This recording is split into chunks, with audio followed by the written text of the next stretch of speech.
Hello, and welcome back to another episode of Tech Champions. I'm your host, Daniel Beaty, CTO with AuditMax here in Jacksonville, Florida. As you know, we take time each week to sit down with industry experts and thought leaders in the field of technology. We love to learn about their journey and their mission and get their take on the latest trends in the industry. We always have amazing guests on our show. Today is no exception. Joining us from right here in Jacksonville is Dan DeMott. Dan, welcome to the show. Hi, happy to be here. Hey, yeah, glad you could join us. So, a little bit of your work history, Dan, and I'll let you talk about that. I know you graduated from University of Florida, and you've got your PMP, and you're a certified Scrum Master, which is just fun to say. um, and you're now the CTO at Elite Parking Solutions of America. So, tell us a little bit about your journey to this point, and specifically, what does Elite Parking do, and what's your role there? Right. So technology has always been something I've been passionate about, has been in my blood, if you will, something that I've been very interested in from a young age on up. And regardless of what industry or where I've worked, I've always found myself thinking about how technology would make it better, more efficient, how we could do things, enable people to do their jobs a little bit easier. So that really kind of started the genesis of moving forward in the technology field. Right around the .com era, or the .bomb, if you like to think of it as that, there was a chance to get in to really get involved with technology and just grew from there. Found myself really working more on transportation type of products, transportation type solutions, things that are moving that give you more of a physical, worldly type of view of the product, as well as the technology. So you get to see actually your products at work, out there in the field and operations, if you will, and also how users interact with it. So it really gives you a dynamic and diverse field of technologies that you deploy, whether it's vehicles and tracking the vehicles, whether it's the vehicles and they're paying, and then the users actually operating those vehicles and moving around in real time. So that's how I kind of moved through those genesis and the different stops I've had in my career. With Elite Parking Services of America, we look to provide services in parking and transportation. We really sit at the intersection of our clients and our customers, looking to provide that good quality service to our clients and our customers, thinking about their needs. You know, the parking lot, the parking facilities is the first experience somebody will have when they're going to visit a doctor or going to visit a business, and the last they're going to have. So we want that to be clean. We want it to be presentable, well lit. Somebody wants to park there. Most importantly, we want it easy. People don't want to think about where they have to park. They're worried about getting to that appointment, getting to see a friend, a dinner, something like that, have you. So we want it to be very efficient, very clean, and very easy so that they can get on and do what they're going to do. Like to say Elite Parking Services of America has some really great people. During the COVID time there, we've had our struggles like all organizations have due to COVID.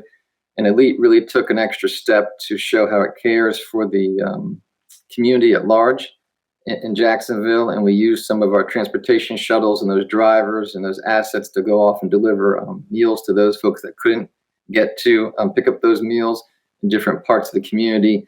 So really, really proud of that, really proud of the people. You get to understand an organization during difficult times. And certainly we've been through those times.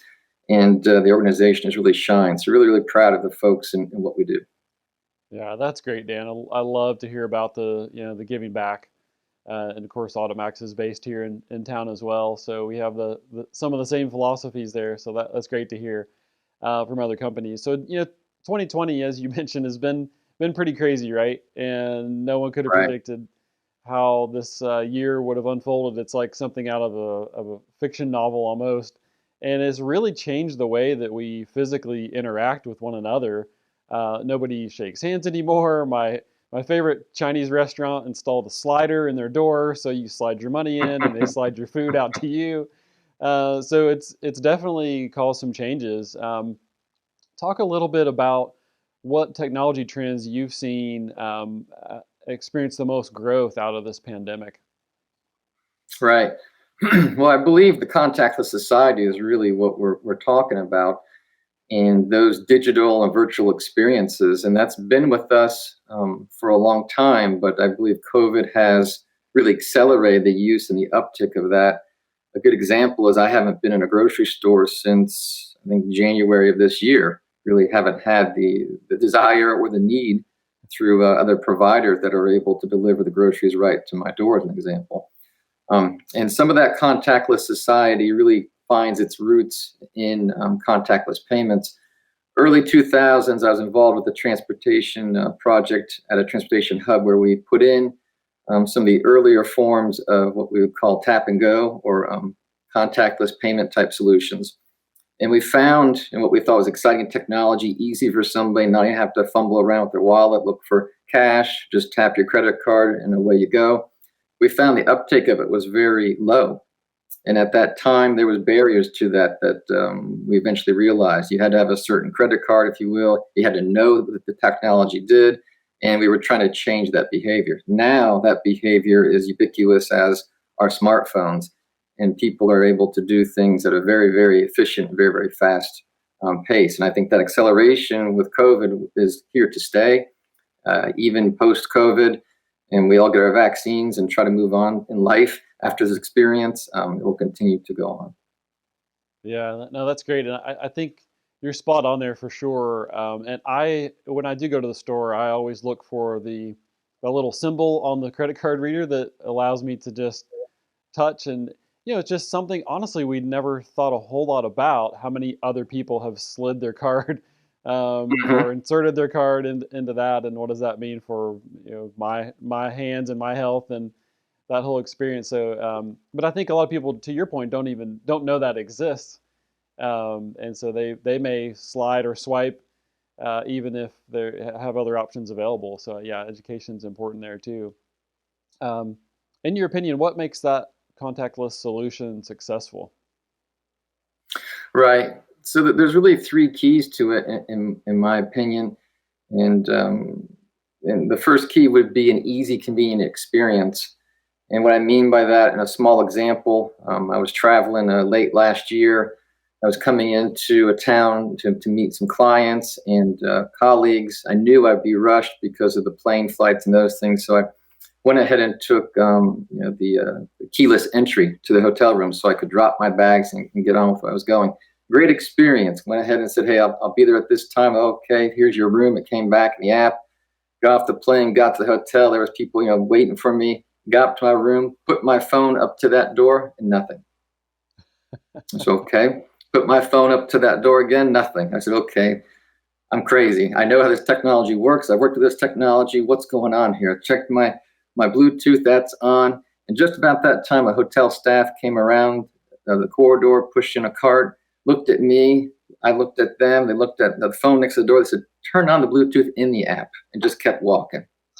Right? Did that. Came alive, went into my hotel room. The rest is history. It had to be easy and convenient. Up to that final mile, if you will, it wasn't, right? Now, some of you could think out there listening to this, oh, well, you should have been smarter. But we know life gets in the way of that, right? So as technologists, could they have said, hey, when you go to your hotel room, make sure you have it on in your app as well as on your phone? Little things like that make the difference, right? So easy and convenient experience. If we have that, then it becomes ubiquitous to our mindset. Take the shopping example for groceries. My family go ahead and say on Thursday night, okay, we're going to make an order. What do we need? Friday at lunchtime, here comes the order on our doorstep, right? So it's very easy to use. The next item is friendly. And when we think about friendly, we think about in terms of that experience and also when you need to talk to somebody. The forms of chatbots today and AI and those things are all great things. But at some point in that experience, it's usually when the experience hasn't gone too right, you want to talk to somebody. And so I think great providers of contactless solutions and are putting their services in that, think about that and position their experts at that point to do those things. I think of online providers. You order something from an online provider, it looks like an elephant sat in a box when it comes to you. You get on that call with them or you get able to talk to them or interface with them and they say, you know what, no problem, we'll take care of it for you. That type of contact at that point builds the loyalty, right? It builds because they know that one order that may have been lost, but we've gained somebody, right, for that services for a long time. So looking to position that friendliness where it matters most, and then also friendliness from a contact from the society, right? We all want to be connected. So right now in COVID, we've proven we could actually exist in our houses, if you will, our mini bunkers, to a larger extent with these services operating around us. But still, we want to be connected to people. We want to do things that matter, and how you do that in these solutions are very important. The final piece that I would put on it is security or a trusted solution. Do I trust what I'm putting into the application and the service I'm getting from it will happen? Do I trust that they'll protect my data? Do I trust that the relationship is good, that these things will happen, right? So those really the three easy keys as you think about how a contactless solution will work and the evolution of it, and how now, gosh, anything that you can pretty much think of these days is just about there as far as being delivered as a service or is on the drawing board in some respects. But the easy and convenience of it, the friendliness of it, and is it trusted, right? Do I trust my data? Do I trust that they will do what they say they're going to do and deliver it? Let's think about perhaps ready-made meals, if you will. Will they come to my house still frozen, or is the box going to come waterlogged because it sat somewhere and didn't get shipped soon enough to me? The trust of that relationship would be the three keys. Yeah, I think those are great concepts, Dan, and I really appreciate you sharing those. I especially like the one about, basically how do we stay connected in a contactless society? Because I believe, as humans, we do crave community, and how do you, if you're not touching and you've stopped interacting in some of those ways, how do you keep those connections? And I'm thinking of another one of our clients that has a series of ATMs, and they've installed video, interactive, two-way video on their ATM, so you're Mm-hmm. not touching that human being, but if you have a question or what have you, you can talk to an agent that's and get a video and you have a conversation with them as well. So that's an important key, just Sure. staying connected when we can't be in contact, if you will. So I love that concept. Thanks for sharing that. So we do want to wrap things up, but we love to ask all of our guests the same question at the end of each show, and that is, if you could give me one characteristic you think it takes to make a tech champion. Quality, service, and innovation. We have to deliver quality, we have to service efficiently, and we have to innovate through all of it. All right. Yeah, I love that. Okay. Well, thank you so much, Dan, for being on the show. If people wanted to reach out to you or learn more about anything we've talked about today, what's the best way for them to do that? Right. We have a website, Leap Parking Services of America. And also you can find me on LinkedIn underneath Daniel DeMott. Okay. Great. And thank you so much again for being on the show and sharing with us today. And I'm Daniel Beaty, your host of Tech Champions, and we'll see you next time.